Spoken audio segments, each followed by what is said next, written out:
सब नाज़रीन को मेरा सलाम। आज के टॉपिक में लर्न करेंगे टाइप्स ऑफ वेदरिंग।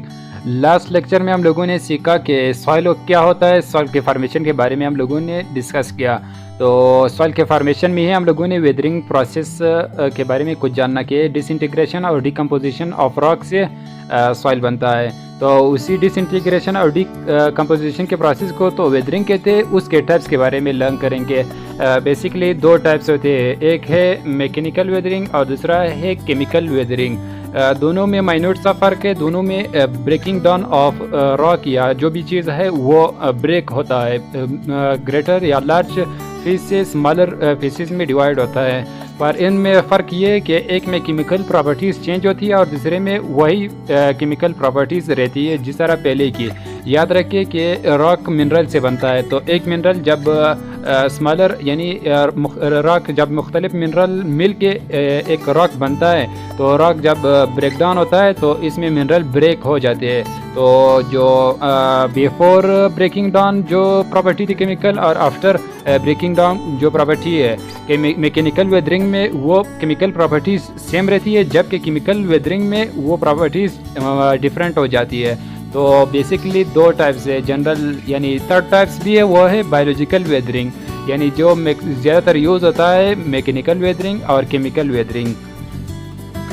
तो मैकेनिकल वेदरिंग वो प्रोसेस है जिसमें रॉक ब्रेक डाउन होता है स्मॉलर पीसेस में बाय फिजिकल फोर्स से without change in chemical composition. याद रखना यहाँ पे केमिकल कंपोजिशन चेंज नहीं होता है, यानी फिज़िकल फोर्स से without change in chemical composition से जो रॉक बनता है वो by process of mechanical weathering से बनता है। तो मैकेनिकल वेदरिंग जिस तरह एग्जांपल ये कि फ्रीज का इफेक्ट से जो रॉक वगैरह स्प्लिट होता है, यानी लार्ज रॉक स्मॉल पार्टिकल में डिवाइड होता है फ्रीज का एक्शन से।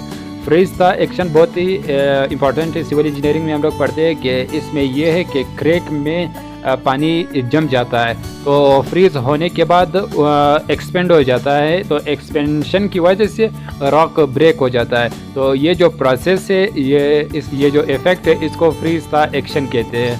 तो इनिशियली रॉक के क्रैक में पानी रहता है, यानी जमा हो जाता है, फिर जमने के बाद फ्रीज होने के बाद एक्सपेंड हो जाता है। तो इस एक्सपेंशन की वजह से रॉक ब्रेक डाउन हो जाता है स्मॉल पीसेस में।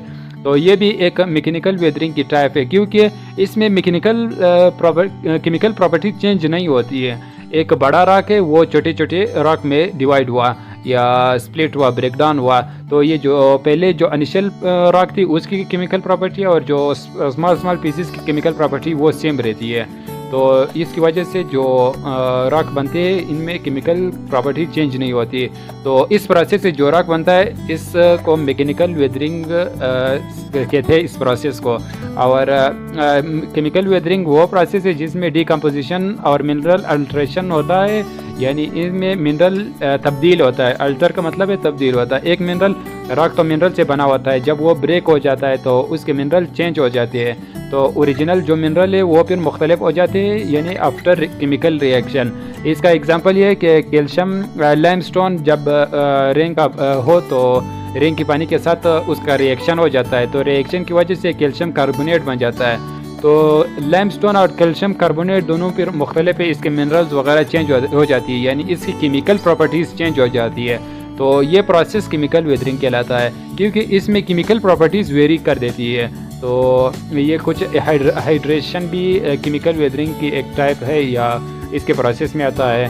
तो जो मुख्तलिफ रॉक्स है वो वेदरिंग रॉक्स में जो वेदरिंग होता है वो कम्बिनेशन ऑफ मैकेनिकल और केमिकल वेदरिंग है, यानी कुछ रॉक में वेदरिंग प्रोसेस मैकेनिकल होता है, यानी इसमें केमिकल प्रॉपर्टीज़ चेंज नहीं होती, जबकि कुछ में केमिकल प्रॉपर्टीज़ चेंज हो जाती है। और याद रखना थर्ड टाइप ऑफ वेदरिंग है बायोलॉजिकल वेदरिंग, यानी प्लांट्स की वजह से रॉक्स का डिके होना या स्मॉलर पीसेस में टूटना, ये जो ब्रेकिंग का जो प्रोसेस है उसको फिर बायोलॉजिकल वेदरिंग कहते हैं। तो जो बहुत इंपॉर्टेंट है, सबसे पहला है मैकेनिकल और केमिकल वेदरिंग। बहुत यूज़ होता है फ्रीज का इफेक्ट समझ ले कि किस तरह उसकी वजह से रॉक ब्रेक डाउन हो जाता है। याद रखना ये बहुत ही अरसे में होता है, 20 साल 25 साल के बाद फ्रीज का इफेक्ट इतना जल्दी नहीं कि पानी जम गया پھر جمنے کے بعد ایکسپینڈ ہوا تو راک ٹوٹ گیا. یہ اتنا جلدی نہیں ہوتا بلکہ اس کے لیے ایک عرصہ چاہیے. ایروجن وغیرہ کی وجہ سے بھی راک اسپلٹ ہوتا ہے.